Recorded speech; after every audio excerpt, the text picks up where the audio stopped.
আমাদের হলে থাকা যে সকল কুলাঙ্গাররা আমাদের শিক্ষার্থী বোনেদের গায়ে হাত দিয়েছে, আমাদের শিক্ষার্থী বোনেদেরকে পিটিয়েছে এবং তাদের স্পর্শকাতর জায়গায় মোলেস্ট করেছে, তাদেরকে এই হল থেকে বহিষ্কার করতে হবে। যত ছাত্র আছে যারা এখন এখানে ছাত্র না, তাদেরকে এখান থেকে বের করে দিতে হবে এবং হলে কোনো রকম সন্ত্রাস লীগ, সন্ত্রাস দল, কোনো শিবির, বাম, কোনো দলীয় রাজনীতি চলবে না। এখানে সাধারণ শিক্ষার্থীরা শান্তিপূর্ণভাবে হলে বসবাস করবে এবং তারা পড়াশোনা করবে। তাদেরকে জোর করে কোনো প্রোগ্রাম, মিছিল, মিটিংয়ে নেওয়া যাবে না। এরকম একটা কমিটমেন্ট আমরা শিক্ষকদের কাছ থেকে নিয়েছি।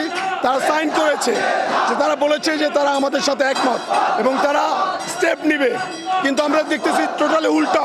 আমরা এখানে আছি, অবস্থান করছি, কিন্তু বাইরে আপনারা দেখেছেন যে সব পুলিশরা মার্চ করছে আমাদেরকে ভিতরে রেখে। আমাদের প্রফেসর সকল শিক্ষার্থীরা বলছে, আমাকে যদিও বলেছে যে তিনি কিছু করবেন না, তিনি আশ্বস্ত করেছেন যে পুলিশ ভিতরে পাঠাবেন না, কিন্তু আমরা দেখেছি পুলিশ ভিতরে ঢুকেছে, মার্চ করে এই পর্যন্ত এসেছে। আমরা আসলে জানতে চাই এটা কিসের ইঙ্গিত?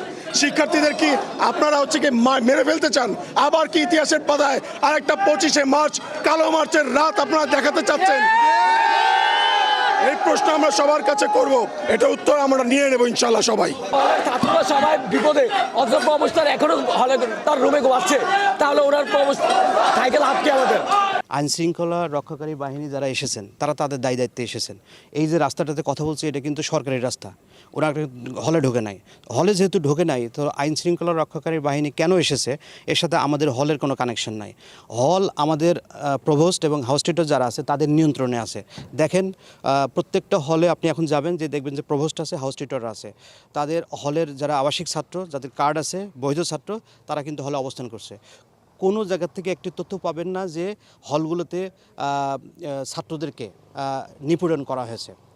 আপনার দু একটা ঘটনা হয়তো শুনতে পারবেন যে অভ্যন্তরীণ দ্বন্দ্বের প্রেক্ষিতে ছাত্রীদের হলে, পার্টিকুলার রোকে হলে একটা অনাকাঙ্ক্ষিত ঘটনা ঘটেছে, কিন্তু ছেলেদের কোনো হলে কিন্তু এরকম ঘটনা ঘটে নাই। হলগুলো একেবারে নিয়ন্ত্রণ আছে।